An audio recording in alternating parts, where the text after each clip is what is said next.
weak things of the world to confound the things which are mighty.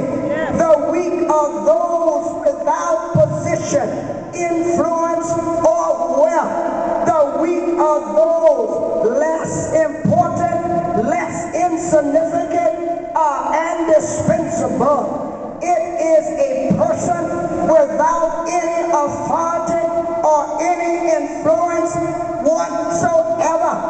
The common laborer, the poor, the homeless, the hungry, the child, the aged, the disabled, the helpless.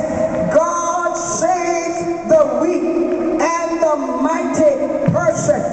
Yet any person who stands before him erect with his chest out, professing his own or her own position, authority, or work, or wealth, will be rejected by God. God will confuse and put to shame those with attitudes of ignorance and might. He will only accept the person who comes to him in weakness and cry for help, inadequate but mighty with God. The Lord calls the weak and the humble person. The Lord's choice is not arbitrary, not without reason. He has a purpose for you. He knows who he chooses, the simple, the humble over the wise. He chooses the foolish things, not foolish people of the world, to confound the wise. Many of the wise men in the world look at those that have little or nothing as mere tools for them to use in assisting them, in gaining them more riches and more power as they wish. The Lord chooses the man that the world view as ignorant, unlearned, disadvantaged over the wise and the world. He did it to shame the wise.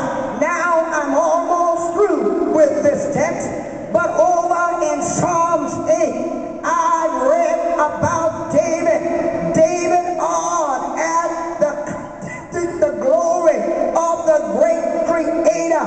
He longed to express how he felt, but thought that his words were not eloquent enough.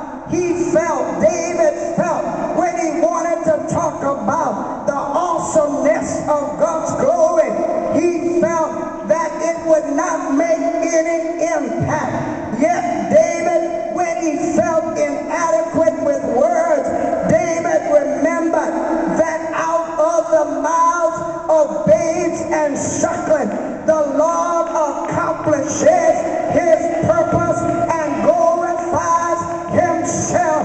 David, encouraged by the realization that God uses the weak, the low, and despised to win mighty victories over the forces of evil, he felt weak and inadequate. But David recognized the God that he served was able to hear and recognize and see what he was trying to say. I brought my own witness because it's early in the morning and it was not a message to make you shout.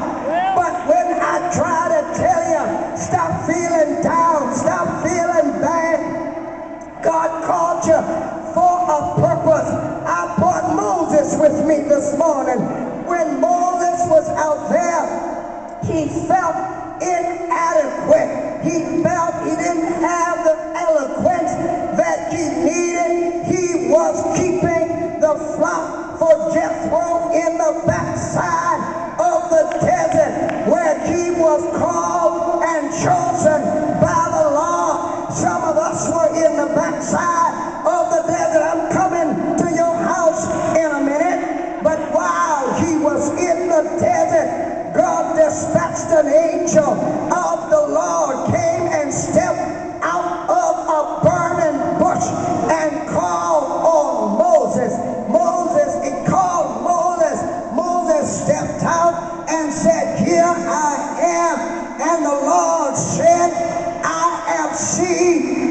afflictions of my people that is in Egypt, and heard their cry because of their taskmaster.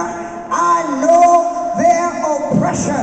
I know their sorrow. He said, I have come down to deliver them out of the hand of the Egyptian.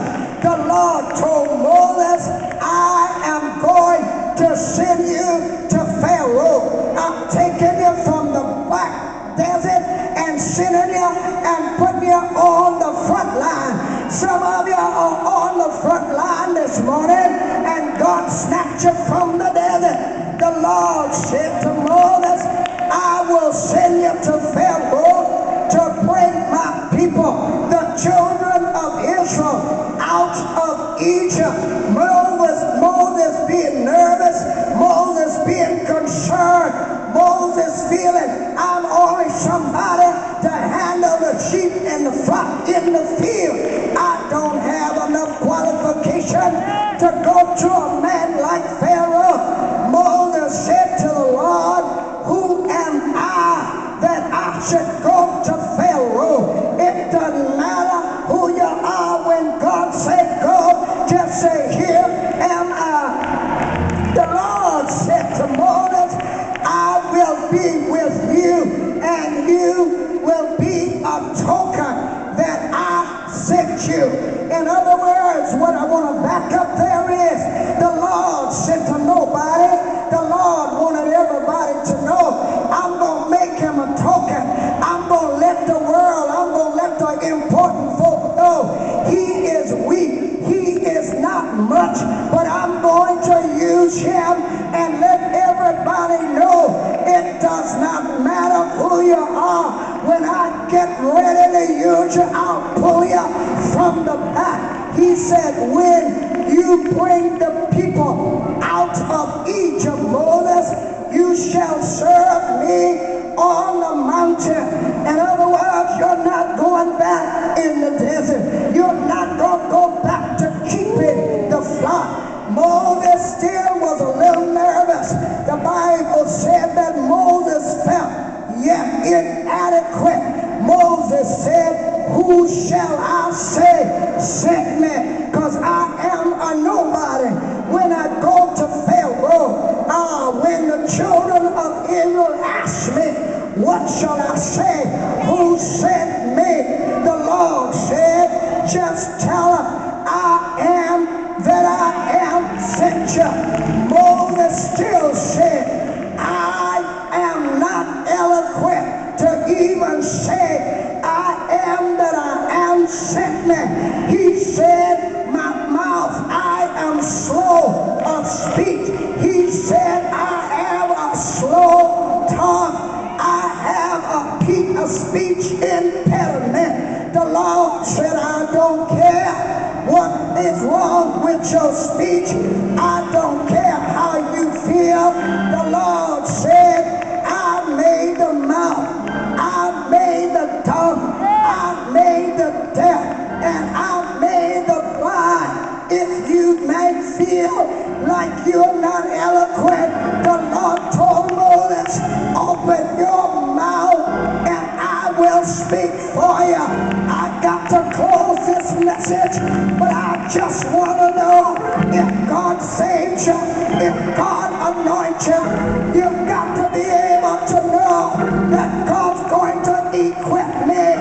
It's not by might, it's not by power, but it's by my word, saith the Lord. I got another witness there. Some of you, if you can let your mind go back and remember where God brought you from. If you call on David, David will tell you, people of God was in trouble again. They needed somebody to go to Goliath. The same God, the same God, the same God that brought the Israelites out, that same God told David, go stand before Goliath. And God took care of David. Goliath was a big man, but David took a few stones and a sling and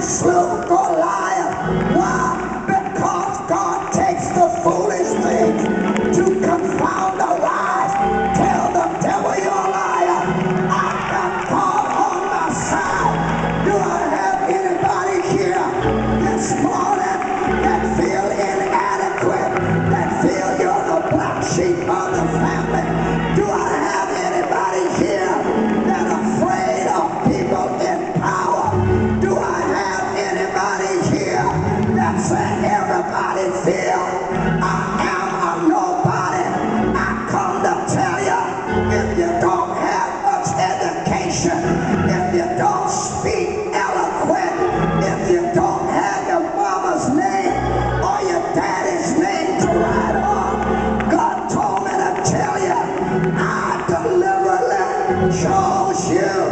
I deliberately selected you. I deliberately called the poor. I deliberately called the homeless. I deliberately called the hungry. I called the disabled. I called the discreet. I called the helpless. I come to tell you, God said I called you to confound the wise. I called you to shame the wise. Encourage yourself. Be and realize God called the weak. God called me. Encourage yourself. The bold, the despised, and the mighty. God said I will anoint you to bring forth victories. I will do marvelous works in your life. Just think where God brought you from. Think where you were when God saved you. Some was whores, some were alcoholics, some was drunk on drugs, some were alcoholics. Some of you could not read, you could not write, but God called you, God chose you, God selected you. The Lord said I made you somebody. Encourage yourself. Tell yourself, the Lord will do mighty works in my life. Inadequate, feel weak, don't have ability, don't have gifts, don't have things like others, but that's all right. I don't care what you look like. Might not have a designer suit, might not have a designer shoe, might not have a designer hairdo, but God takes the weak, God takes the low, God takes the nobody. Come here, woman, the woman that was acting well when Jesus went to draw water from the well. She met Jesus.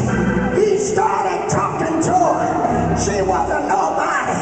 She was a whore. And Jesus told her, give me a drink of water.